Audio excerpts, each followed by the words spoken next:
Gone are the days of weak, feckless, America-last leadership from the Oval Office.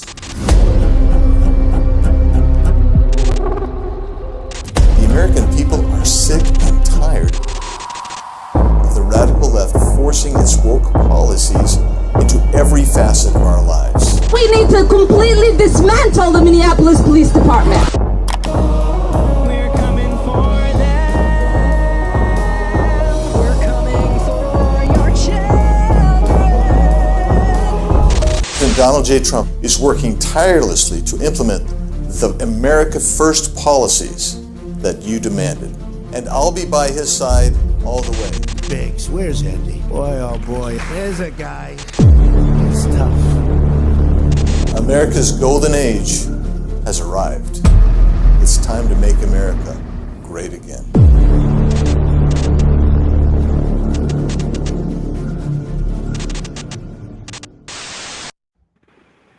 Hello, everyone. Welcome to another edition of my semi-regular podcast called What's the Big's Idea?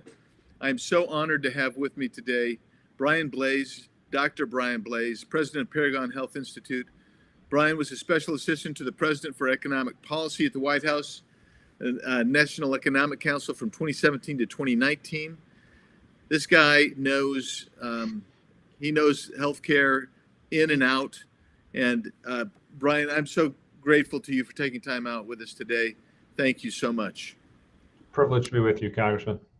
So let's just start, which I'm calling this kind of the lead for this story because we're fighting right now. The Democrats ostensibly will not reopen the government because they claim they're fighting for Americans' health care. But let's talk about this for a second. Paragon, which is you lead Paragon. You found that in 29 states, there are more people signed up for free health insurance than actually exist and are eligible in that state. So there are 29 states with that problem. Florida is the worst. It's got 5 times as many people signed up as are eligible and exist. And in Arizona, it is double, right? Does that sound right? That is right. That's from a research paper that we produced in June, and it is shocking and shows that Obamacare is in large part just consumed by waste, fraud, and abuse. So let's get into this Obamacare for just a second, and then while we're talking, maybe Cassie, if you can throw up that that slide for us, please. And folks, you won't see Brian and I, but you'll see this slide that I think is so important. But let's talk about the ACA. The Obamacare started, and we have it down about 2014 on, and there was some eligibility in order to get a subsidy, right? So some households were going to get subsidized because, as the Washington Post noted the other day, the ACA was never affordable. The Affordable Care Act was never affordable unless you had subsidies. So let's talk about this. In order to be eligible for subsidy, at the beginning in 2014, you had to be a U.S. citizen or a lawfully present person. You could not be in jail or prison, couldn't be incarcerated. You could not have access to other subsidized health coverage. And you had to have an annual household income at least 100% of the federal poverty level, but no more than 400% of the federal poverty level. Does that sound about right, Brian?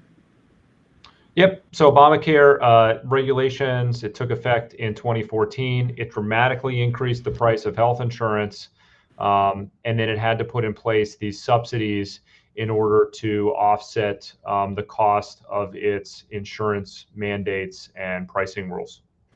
So in the panel that we're showing right now, you've got in 2014 you got 2 colors, the orange and the purple, or excuse me, the dark blue. Tell us what those represent so people can get a feel for that. Yeah, so the orange share is the enrollee share of the premium.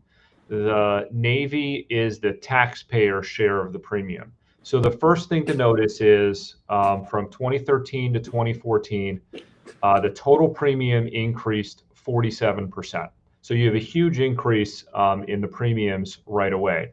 Now, from 2014 to 2020, The way that the program worked is the way that the subsidies work is that they basically hold the enrollee harmless from any premium change. So they cap the enrollee share. So regardless of the total premium, the enrollee share is fixed, which means the taxpayer is on the hook for all of the premium increase. So you see from 2014 to 2020, the enrollee share stays flat while the taxpayer share of that premium increase goes up. So the taxpayer share increased from about 68% in 2014 to about 80% in 2020. In 2021, President Hold on, Biden, hold on right there for a second, Brian. I want to highlight this because you had a captured market. Prices go up. They just go up because, just like with tuition for colleges, other captured markets, if you have a third party that's basically paying everything, prices invariably go up, and that's what happened there. And so then we get to, and that's through 2013 where there was no subsidies at all. 2014 you got subsidies in 2020, and then in 2021 you have something called the American Rescue Plan expansion. And why was that? And then tell us about any.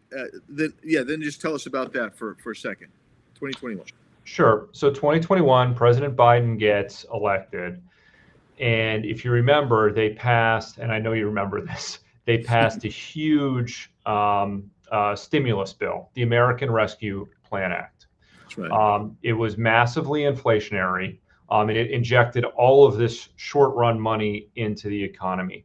One of the provisions of it was to increase the taxpayer share of the premium. Now, the theory was that they didn't want people to lose health insurance during the pandemic, so they were going to increase the taxpayer share, reduce the enrollee share of these premiums.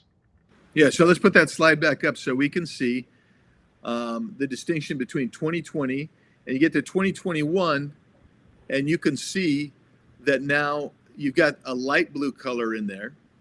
That's the COVID subsidy, right? That's the COVID credit. So that is Yeah. the shift in the financial responsibility from the enrollee to the taxpayer.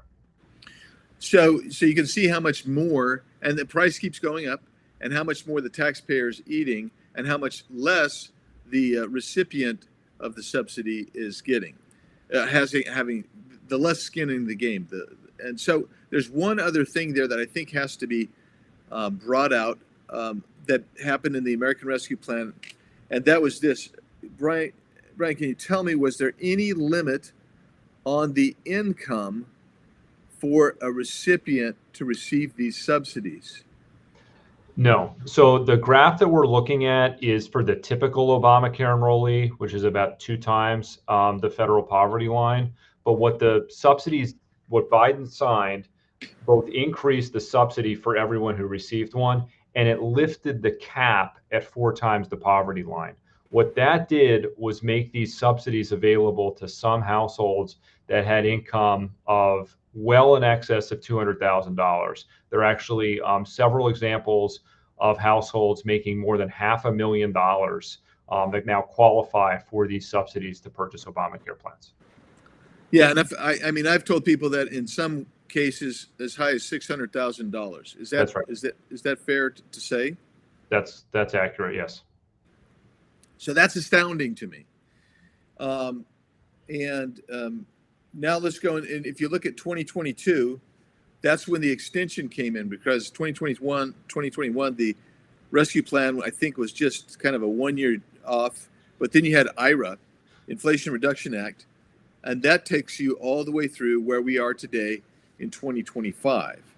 Is that the same? Is it consistent where there's no cap on that, on who qualifies on that? That's right, Congressman. So the American Rescue Plan Act increased these premiums, or these subsidies, which we call the Biden COVID credits, in 2021 and 2022. The Democrats used reconciliation, so no Republican votes. In the summer of 2022, they extended these COVID era subsidy add-ons through 2025. So they set the expiration after this year. So let's just talk about what's happened, and because you see the premiums, if you're looking at this graph, you see the premiums go up and up and up. The taxpayer portion of the subsidy goes up and up and up. So you have an increase overall of about, I think from 2014 to 2026, on average, was about $5,416. Is that right? Yep. So the premium from 2014 to 2026 more than doubled, up $5,400, and the taxpayer share of that increase is almost the full amount. 90% of that increase in premium borne by taxpayers. Now, yeah, almost 5,000 of that $5,400 falls on the taxpayer. And that assumes, Congressman, that the Biden COVID credits expire. If the Biden COVID credits don't expire, then the taxpayer will bear actually more than 100% of the premium increase, because they'll be paying some of the premiums in this figure that the enrollee paid in 2014. Yeah, so, and there's still right now, there's still no cap on income to qualify. That's correct. That's correct. Through the end of this year. Okay. And if I understand right, Brian, what we're talking about is over the next decade, say to 2035, all other things being equal, there's going to be an increase in total payments of in the order of something like, I think, $450 billion over that decade, on top of what we're already paying. Yes. So original Obamacare subsidies, which were in the 2010 law, the cost of those over the next decade will be $1 trillion. So nothing changes with those. What we are talking about are these Biden era COVID credits, and the additional cost from them would be another $450 billion on top of the already $1 trillion of Obamacare subsidies that are in the baseline. That's pretty amazing. That's pretty amazing. I mean, I think one of the things with this chart is the COVID credits expire next year. The enrollee is still going to have more than 80% of their premium paid by the taxpayer, which is a much greater share when this law took effect. So the COVID credits expire for the vast majority of the enrollees in the market. The federal government will still be subsidizing the majority, and in most cases, the vast majority of the premium.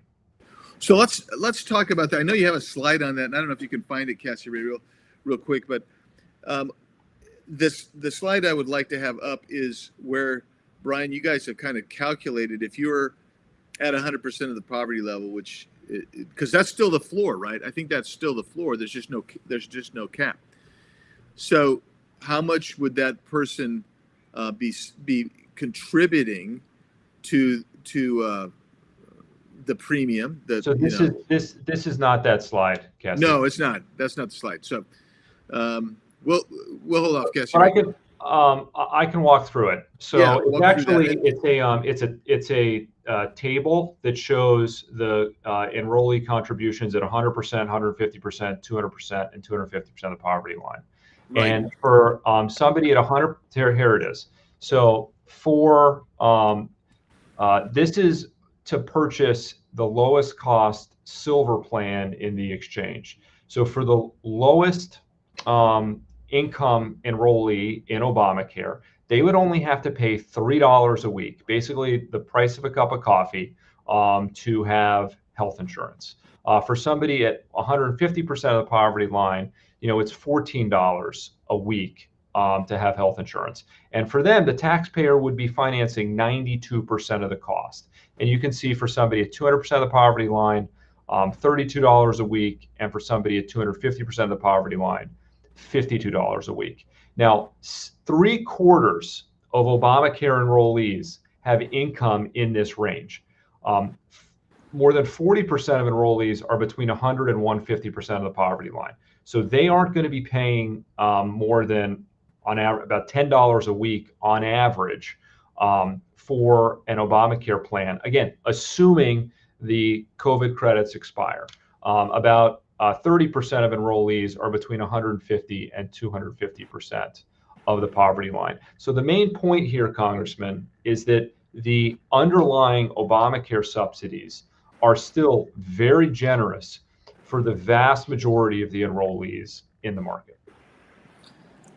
That is so enlightening to me, and the fact that we still,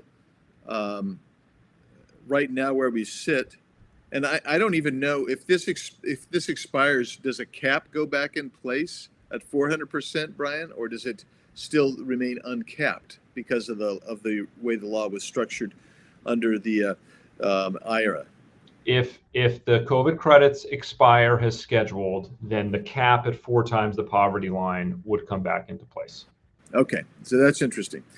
Well, let's talk now about something else. About people say that it's not about illegal aliens receiving free health care, and the reality is, the original law said you can't. You have to be basically legally in the United States, not incarcerated, in order to get this package, right? These healthcare packages. So when we talk about that, one of the keys is enforcement of that provision of eligibility. And so I know in Arizona, I've been told that that's not really enforced too much. So I'm wondering if you guys have looked at that and been able to determine whether the eligibility requirements are actually being enforced. So let me start by saying the way that Congress passes the law and what's on the paper and how the sort of the central planners and the experts think that the law is going to work out is often very different from what happens in practice because of the incentives that the law provides. When Biden's COVID credits made the health insurance fully taxpayer subsidized for enrollees claiming between 100 and 150% of FPL, it created enormous incentives for enrollees, for agents and brokers, and for insurance companies to basically lie and cheat and manipulate the enrollee's application to give the appearance that their income was at a level to get the free coverage, but who don't actually have that income. Why for the broker and agent? Because they get a commission for every month that they are able to sign somebody up in a health insurance plan.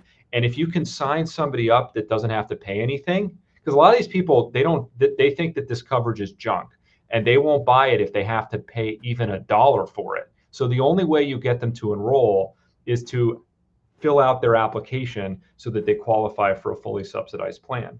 And the insurance companies, they get more customers this way. And insurance companies love to get their payments directly from the US Treasury. It's a lot easier for them just to get their payments from the Treasury than actually to have to offer a plan that people value and will part with their own money with. So that's all the background. Now, what does the data say? We did a very simple data analysis. We looked at the number of enrollees who claim income in this category. So the people that signed up after 2025 who claimed income in this category. And then we looked at the Census Bureau data by state. And we looked at the number of people that meet the eligibility requirements that have income in that category. And that's when we found nationally 6.4 million more enrollees claiming income in that band than actually have income in that category. And so in 29 states, there's more people signing up for that free coverage than exist in that state that have income in that category. And Arizona is one of the 15 states where it's at least twice as many signups as are eligible. And you're right, because there's no eligibility checks and because they're signing up everyone, right? You're signing up illegals into fully taxpayer funded health insurance. So even though the law might say, yeah, they're not eligible for it, the law hasn't been enforced, and the Biden policies just allowed all of this manipulation and fraud to go on. So you have just a total disaster right now of fraud in these Obamacare exchanges. It's amazing to me. I mean, here's something I don't. This is very Arizona specific. So, but I'm going to ask it anyway because you may know, Brian. But so in Arizona, you can get Medicaid, which we call access in Arizona, up to 138% of poverty level. You're going to get this. It's actually a pretty robust plan. Yep. So the question would be ultimately, that would typically fit within the same range as an Obamacare plan, a subsidized Obamacare plan. Do we know how much fraud or duplicative coverage may actually exist in Arizona or other states that have the same type of scheme that we do? So at a state-specific level, I'm not sure, but nationally, CMS put out data a few months ago on duplicate enrollment. People enrolled in both in Medicaid and the exchanges, or people enrolled in multiple state Medicaid programs, and it was about 3 million people. So there's 3 million people nationally that are enrolled in multiple programs where the government is paying the full subsidy. So if you think about that, who wins from this situation? It's the big insurance companies. They're getting a check for the same individual in two separate programs. Well, and that leads to another question, because your research has indicated that people within, let's say, that 100 to 200% of poverty level, many of them don't even realize they've got coverage. Number one. Number two, and that's because they just get automatically re-upped. But number two, they don't use the coverage, and so all that money's going in. They don't know they've got coverage. They're not using the coverage. Is there any benefit then to society? So, so let me answer that question in a sec. I just want to there for your listeners. There is a great piece. It was written by Bloomberg. It's called the Healthcare Hustlers of South Florida, and it is a very detailed expose on how this fraud happens. And it goes through the misinformation that brokers and agents are putting out, because basically they're advertising cash or gift cards. They get people to call a number, and the people look for their cash or gift cards, and they don't get that. What they get is asked if they want to sign up for health insurance first. And so they give their name and date of birth, and they get signed up for a health insurance plan. That article quotes brokers as saying that half of the people that they enrolled had no idea that they were signing up for health insurance. Wow. Now, if you're enrolling tons of people that don't know that they're signing up for health insurance, what you would expect is you have a lot of enrollees that aren't using the health insurance plan for anything. Now, we've been looking for data on this for a long time. The Biden administration didn't turn over any data like this, but the Trump administration released the data that it had in August. And so what we did is just look at the number of what we call zero claim enrollees over, I think, from 2019 to 2024. And you can break that down by plan type. So you can look at the percentage of enrollees that are in these fully subsidized plans that don't pay, that don't use any healthcare services. And it was in 2024, 40% of enrollees in fully subsidized plans had no claims. So no doctor visit, no prescription filled, no lab test, nothing. So for these individuals, the government sent checks to the insurance company that covered the entire premium for people that didn't use a single healthcare service. Wow. That tells me a lot of different things. Maybe they got on fraudulently. Maybe they don't know they've got it. There's so many things that need to go into that. So, in a normal health insurance market, about 15% of people in a year will not use their health insurance plan. Right? They're healthy. They don't go to the doctor. So you would expect some zero claim enrollees in any health insurance market, but 40% is outrageously high, and just is another data point, strong data point, to show the massive fraud and waste that has just permeated this program over the last several years. Well, Brian, we're just about out of time, and I would just I'm going to give a closing comment to you in just a second. But with this government shutdown, and with this being the Democrats' leverage point, or where they're trying to get to, I have a feeling that I'm going to ask you to come on again in about a month and a half to tell us whatever has developed since then and the impacts of whatever is going to develop. So I hope you'll come back and join us. It's been great talking to you today. I've heard Brian speak a number of times on this subject. The guy is an expert for sure, and I hope you enjoyed it. Brian, last word to you, and where can people find you on social media? Hey, so paragoninstitute.org for the website, and Twitter, and I've been pretty active on Twitter over the last couple weeks because of all the sort of misinformation from the left on a lot of this debate, but Brian_Blase is my Twitter handle. And, we're just trying to present the data and the facts to inform you and your colleagues as you consider the best policy path forward on what to do on this program. Thank you so much. And folks, I would encourage you to take a look at what he's got. You're going to find the links to him, but also we have a bunch of other information as well. I mean, there's a lot of people doing this, both from the right and the left, that are actually talking about the impacts and everything from fraud to how much this is going to actually cost. If you want to follow me, go on Twitter at @RepAndyBiggsAZ, Instagram @RepAndyBiggs, Facebook Congressman Andy Biggs, Truth Social is @RepAndyBiggsAZ, Biggs.house.gov. I thank all of you for joining us, and Brian, particularly, I thank you for being with us today. And folks, stay with us next time on What's the Biggs Idea?